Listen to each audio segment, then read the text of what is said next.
Praise the lord. యేసుక్రీస్తు ప్రభు పేరట అందరికీ మనస్పూర్వకంగా వందనములు తెలియజేస్తున్నాను. ఈరోజు దేవుని యొక్క వాగ్దానము యెషయా గ్రంథము 14వ అధ్యాయము 1వ వచనం. ఏలయనగా యెహోవా యాకోబునందు జాలిపడును, ఇంకను ఇశ్రాయేలును ఏర్పరచుకొను, వారిని స్వదేశములో నివసింపచేయును, పరదేశులు వారిని కలుసుకొందురు, వారు యాకోబు కుటుంబమును హత్తుకొందురు. ఈ రోజుకై ఏర్పాటు చేయబడిన దేవుని వాక్యము ధ్యానించుకుందుము. ఏలయనగా యెహోవా యాకోబునందు జాలిపడును, ఇంకను ఇశ్రాయేలును ఏర్పరచుకొను.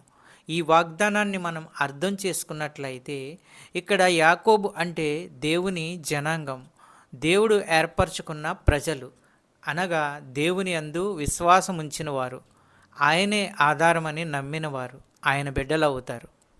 ఇప్పుడైతే యేసుక్రీస్తు ప్రభువుని నమ్ముకున్న వారితో దేవుడు అంటున్నాడు, అంటే మనతో అంటున్నాడు, ఆయన మన యందు జాలి చూపిస్తాను అంటున్నాడు, మిమ్మల్ని ఏర్పరచుకుంటాను అంటున్నాడు. దేవుడు మీ ఎడల జాలి చూపించి మిమ్మల్ని ఏర్పరచుకొని నడిపిస్తాను అంటున్నాడు. ఈ యొక్క వాగ్దానాన్ని మీరు నమ్మినట్లయితే ఆయన మీ జీవితంలో ఆశ్చర్యకార్యాలు చేస్తాడు, మిమ్మల్ని ఆయనే నడిపిస్తాడు. ఎఫెసీయులకు రాసిన పత్రిక 2వ అధ్యాయము 14వ వచనం చూసినట్లయితే, ఆయన మన సమాధానమయ్యుండి మీకును మాకును ఉండిన ద్వేషమును, అనగా విధిరూపకమైన ఆజ్ఞలు గల ధర్మశాస్త్రమును తన శరీరమందు కొట్టివేయుట చేత మధ్యగోడను పడగొట్టి మన ఉభయులను ఏకము చేశాను. ఇట్లు సంధి చేయుచు ఈ ఇద్దరిని తన యందు ఒక్క నూతన పురుషునిగా సృష్టించి తన శిలువ వలన ఆ ద్వేషమును సంహరించి దాని ద్వారా వీరిద్దరిని ఏక శరీరముగా చేసి దేవునితో సమాధానపరచవలెనని ఇలాగు చేసెను గనుక ఆయనయే మనకు సమాధానకారకుడై ఉన్నాడు. హెబ్రీలకు 10వ అధ్యాయము 19వ వచనం.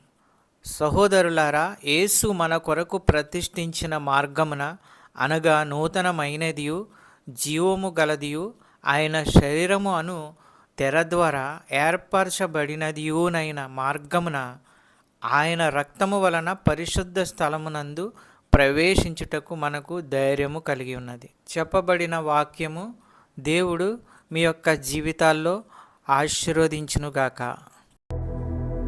వాక్యమును బట్టి ప్రార్థించుకుందుము. పరిశుద్ధుడు పరిశుద్ధుడు అని వేలాది దూతల చేత కొనియాడబడుచున్న దేవా, ప్రేమాస్వరూపి, నీకు వేలాది స్తోత్రాలు, వందనములు తెలియజేస్తున్నాము. మా ఎడల జాలి చూపించి ఏర్పరచుకుంటానన్న దేవా, నీకు వేలాది స్తోత్రాలు, వందనములు. మీ యొక్క వాగ్దానాల ద్వారా మాతో ప్రతిరోజు మాట్లాడుచున్న అమూల్యమైన మాటలను బట్టి, ఆదరణ మాటలను బట్టి వందనములు తెలియజేస్తున్నాము. ఎందరైతే బిడ్డలు ఏ సమస్యల్లో ఉన్నారో, ఇరుకుల్లో ఉన్నారో, ఇబ్బందుల్లో ఉన్నారో, మీరే వారి సమస్యల నుండి విడుదల దయచేయండి. వారి యొక్క ప్రతి అవసరతను తీర్చండి. నీ కృపచేత ప్రతి ఒక్కరిని ఆశీర్వదించండి.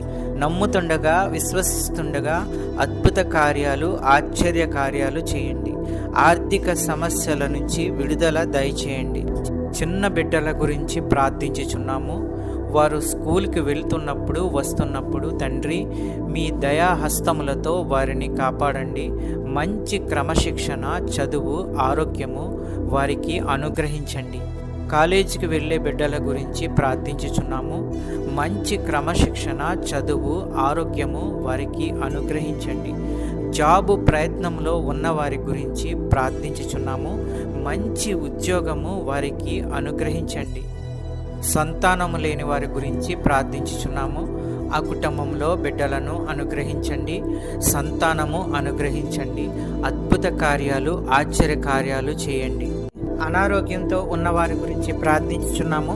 వారికి ఉన్న ప్రతి అనారోగ్యాన్ని తీసివేయండి, బాగు చేయండి, మంచి ఆరోగ్యము కలిగించండి. ప్రతి విధమైన వ్యాధులు స్వస్థపరచండి. మంచి ఆరోగ్యము అనుగ్రహించి కుటుంబాలని కాపాడండి. ఈ వాక్యం చూస్తున్న బిడ్డలందరినీ ఆశీర్వదించండి. ఈ యొక్క ప్రార్థనలో ఏకీభవించిన బిడ్డలందరినీ ఆశీర్వదించండి, కుటుంబాలను ఆశీర్వదించండి, కాపాడండి. శాంతి, సమాధానము, నెమ్మది అనుగ్రహించి అన్నిటిలో విజయము దయచేయండి. ప్రతి కుటుంబంలో ఉన్న వారి యొక్క అవసరతలను తీర్చండి. పెద్దవారిని, చిన్నవారిని ఆశీర్వదించండి, కాపాడండి, దీవించండి. మా ప్రార్థన విన్నందుకు వేలాది స్తోత్రాలు చెల్లించుకుంటున్నాము తండ్రి. యేసుక్రీస్తు ప్రభు పేరట అడుగుచున్నాను తండ్రి, ఆమెన్. ఈ యొక్క వాక్యములు షేర్ చేయండి, సబ్స్క్రైబ్ చేయండి, లైక్ చేయండి. దేవుని సేవలో పాలిభాగస్తులు అవ్వండి. మీకు అందరికీ వందనాలు తెలియజేస్తున్నాను.